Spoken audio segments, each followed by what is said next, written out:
अमर रहे अमर रहे ये साहेब अमर रहे अमर रहे अमर रहे ये साहेब अमर रहे जब तक सूरज चांद रहेगा ये आपका नाम रहेगा जब तक सूरज चांद रहेगा ये आपका नाम रहेगा गुरुवर्य धर्मवीर आनंदीगे साहेबांचा जय असो।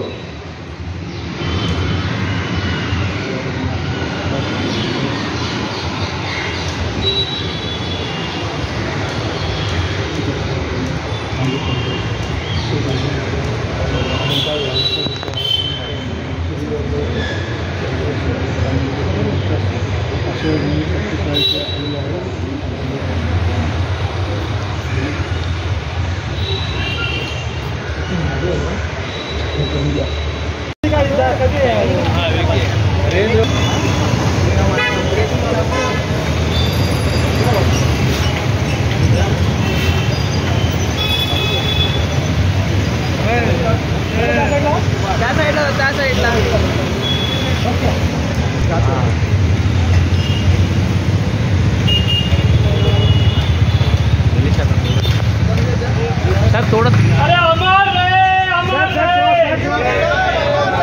साहेब साहेब साहेब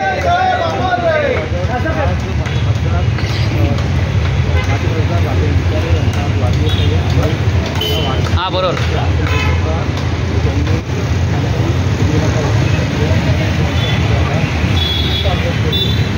करू ये जरा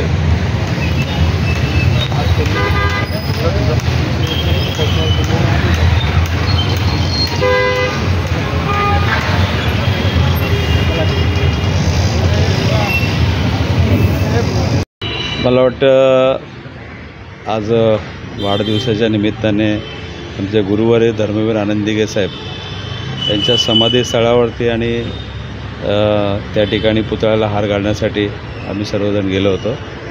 त्याचबरोबर सकाळी हिंदू हृदय सम्राट शिवसेना प्रमुख बाळासाहेब ठाकरे यांच्या समाधीच्या ठिकाणीसुद्धा त्या ठिकाणी गेलो होतो।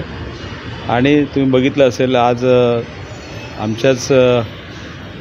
आमचा सहकारी आमच्या कुटुंबातला एक मिलिंद मोरे जे आमचे आदरणीय जिल्हा प्रमुख रघुनाथ मोरे यांचा मुलगा त्या ठिकाणी भ्याड हल्ल्यामध्ये त्या ठिकाणी त्याचा जीव गेल्यानंतर आज तुम्ही बघितलं असेल एक शिवसेनाच्या कुटुंबातला एक व्यक्ती आमच्यातला हे गेलेला आहे। म्हणून यावेळेला आणि जी महाराष्ट्रात चाललेली सध्याची परिस्थिती त्याचबरोबर आज तुम्ही बघितलं असेल भरपूर मोठ्या प्रमाणामध्ये पाऊस पडलेला आहे, नुकसान झालेलं आहे, शेतकरी असतील किंवा सर्वसामान्य असतील, महिलांवरती अन्याय आणि अत्याचार होत आहेत। आणि अशा परिस्थितीमध्ये मला वाटतं हे वाढदिवस साजरा करणं बरोबर नाही आणि म्हणून या ठिकाणी वाढदिवस न साजरा करता आज आमच्या गुरुवर्य त्याचबरोबर हिंदू हृदय सम्राट शिवसेना प्रमुख बाळासाहेब ठाकरे आणि दिघे साहेब हे आमचे आदर्श या दैवतांचं दर्शन घेण्यासाठी या ठिकाणी आलेलो आहोत। साहेब राज्यामध्ये पाहायला गेलं तर कुठेतरी अमन मेटकरी यांच्या गाडीवर हल्ला झालेला आहे।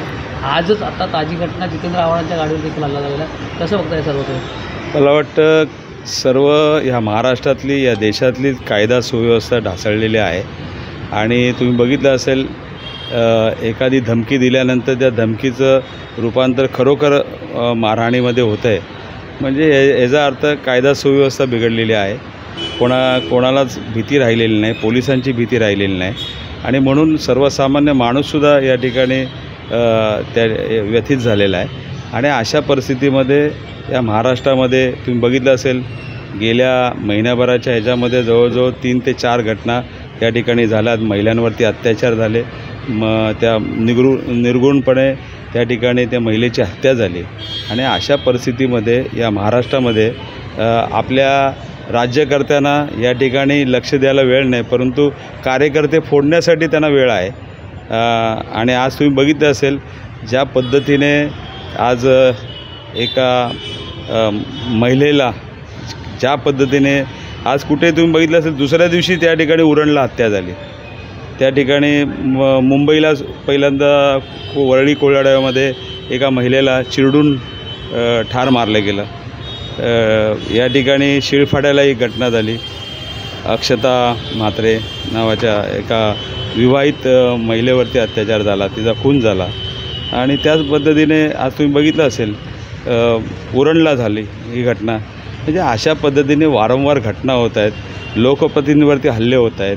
आणि ज्या पद्धतीने आज कायदा सुव्यवस्था सांभाळायला गेल्या पाहिजेत, परंतु त्या पोलिसांनासुद्धा या ठिकाणी वरती प्रेशर आणून त्यांच्या कामातसुद्धा हस्तक्षेप केला जातो. आणि अशा पद्धतीने तुम्ही बघितलं असेल महाराष्ट्रातली कायदा सुव्यवस्था बिघडलेली आहे आणि त्याचा सर्वस्वी जबाबदार सरकार आहे.